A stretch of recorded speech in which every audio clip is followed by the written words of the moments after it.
Assalamualaikum warahmatullahi wabarakatuh. Orang toksik atau beracun sepertinya memang ditakdirkan untuk selalu ada di samping kita. Walaupun kita sudah hindari, tapi tetap saja tiba-tiba ada dalam lingkaran pertemanan kita.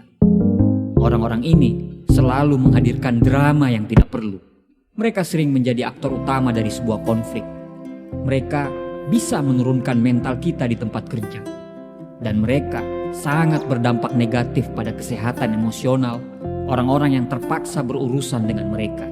Beberapa orang toksik sering tidak menyadari dampak negatif dari apa yang mereka lakukan terhadap orang-orang di sekitar mereka. Sementara orang toksik yang lainnya tampaknya memperoleh sebuah kepuasan kalau sudah bisa menciptakan kekacauan. Apa hal terburuk yang terjadi pada kita? Ya, Anda bisa tergoda untuk melakukan hal yang sama, yaitu balas dendam kepada orang-orang toksik tersebut. Sama seperti halnya orang-orang toksik tersebut lakukan kepada orang lain. Tentu saja, balas dendam tidak akan pernah berhasil karena mereka nggak punya cermin untuk berkaca. Dalam artian, sadar diri mereka itu sangat kurang. Dan akhirnya, dengan balas dendam, kita hanya membuat diri mereka terlihat sebagai korban. Cara terbaik untuk menghadapi orang yang menyusahkan kita harus menggunakan trik-trik khusus yang biasa dilakukan oleh orang-orang cerdas. Yang pertama, jauhi. Terpaksa berada dalam lingkaran orang-orang negatif dan suka mengeluh itu adalah sebuah berita buruk. Mereka berkubang dalam masalah mereka dan mereka ingin orang lain ikut bergabung, sehingga mereka dapat merasa lebih baik dengan diri mereka sendiri. Orang sering merasa tertekan untuk mendengarkan para pengeluh karena mereka tidak ingin dianggap kasar atau tidak peka. Tetapi, ada garis yang tipis antara kita meminjamkan telinga kita karena simpati, atau kita bisa terhisap dalam lingkaran emosional negatif mereka. Anda bisa menjauhi ini dengan cara kita menetapkan batasan dan menjauhkan diri kita jika perlu. Coba renungkan ini. Jika orang-orang negatif itu adalah seorang perokok, apakah Anda akan duduk di sana sepanjang hari menghisap asap rokok? Mungkin tidak, karena Anda pasti akan menjauhkan diri Anda. Itu hal yang sama yang harus Anda lakukan terhadap orang-orang toksik tersebut. Nomor 2, buat pembatas. Pengaruh negatif, si pemalas, si tukang ngeluh, tidak bisa kita hindari dalam pergaulan maupun lingkungan pekerjaan kita. Tapi, kita harus bisa mengenali mereka dan mengenali perilaku mereka. Gampang kok mengenalinya, pakai hati dan pikiranmu. Hal ini akan menjadi bekal untuk kita untuk menghadapi mereka dan kapan kita bisa menghindari mereka.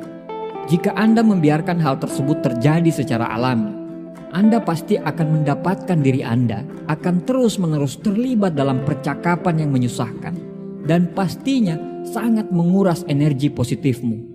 Tetapi, jika Anda menetapkan batasan dan memutuskan kapan dan di mana Anda akan terlibat dengan orang-orang tersebut dan kapan Anda harus menghindari mereka, Anda akan sangat gampang menghindari suasana yang tidak enak.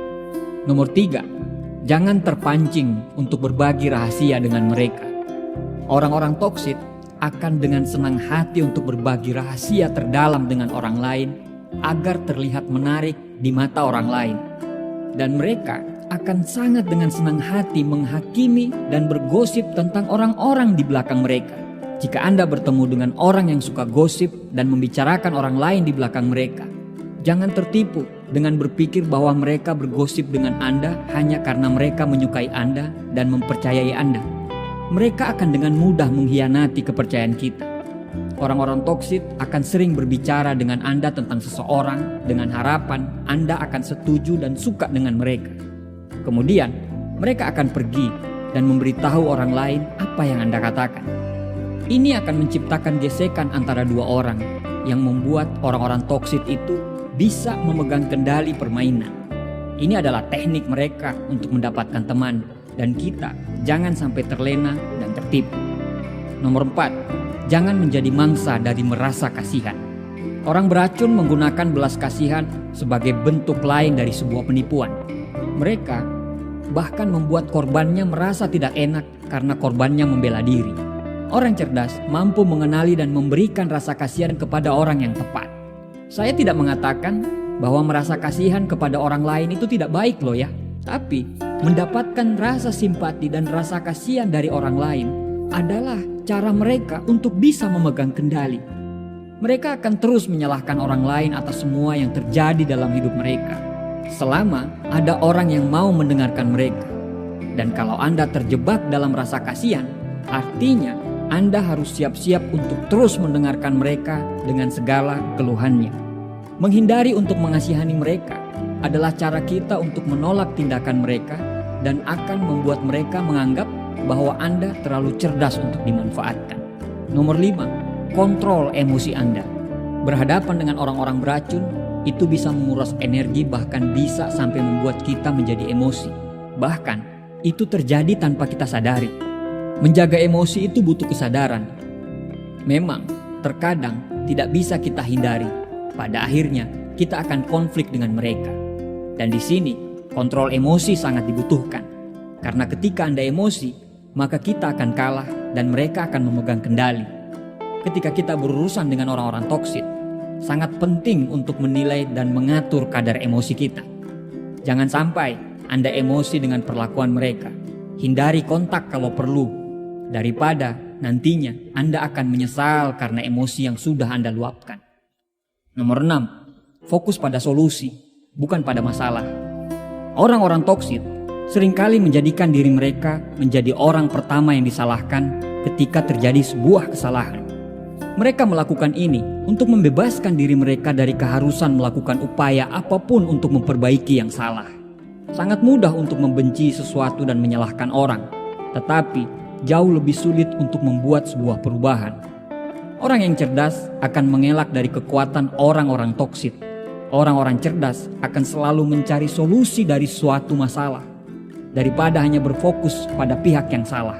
Ketika Anda membantu mencari sesuatu yang benar, walaupun entah Anda ada hubungannya dengan hal itu atau tidak, hal itu menunjukkan bahwa Anda itu seorang penyayang, peduli, dan setia. Dan hal ini akan selalu bisa mengalahkan orang-orang toksik. Nomor 7. Habiskan waktu bersama teman-teman yang setia. Sangat penting untuk mengembangkan jaringan dukungan yang kuat dari orang-orang yang setia dan dapat dipercaya. Orang-orang cerdas tahu bahwa mereka tidak harus menjadi teman dari semua orang, dan tidak semua orang pantas mendapatkan persahabatan mereka. Pada gilirannya, mereka akan menghargai kesetiaan dan kepercayaan teman mereka dengan menunjukkan bahwa itu akan bekerja secara dua arah atau simbiosis mutualisme. Persahabatan dan kesetiaan sejati adalah salah satu komoditas paling langka dan paling berharga yang pernah kita miliki dalam hidup. Jadi, jangan biarkan ini dirusak oleh orang-orang toksik, negatif, dan tidak dapat dipercaya. Nomor 8. Jangan buang energi untuk konflik yang tidak ada gunanya. Beberapa orang toksik menganggap bahwa konflik adalah sebuah kebutuhan. Mereka bersedia untuk berdebat dengan siapapun. Dan yang lebih buruk lagi, seringkali pembahasan yang diperdebatkan itu tidak ada gunanya. Dan bisa ditebak konflik tersebut dari siapa yang memulai. Ya, yang mulai adalah orang-orang toksik tersebut.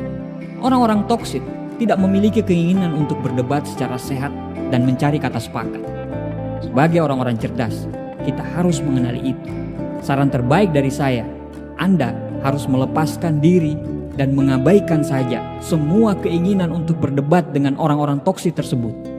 Tidak ada gunanya, yang ada hanya emosi dan menguras energimu. Nomor 9, tetap berorientasi pada tujuan.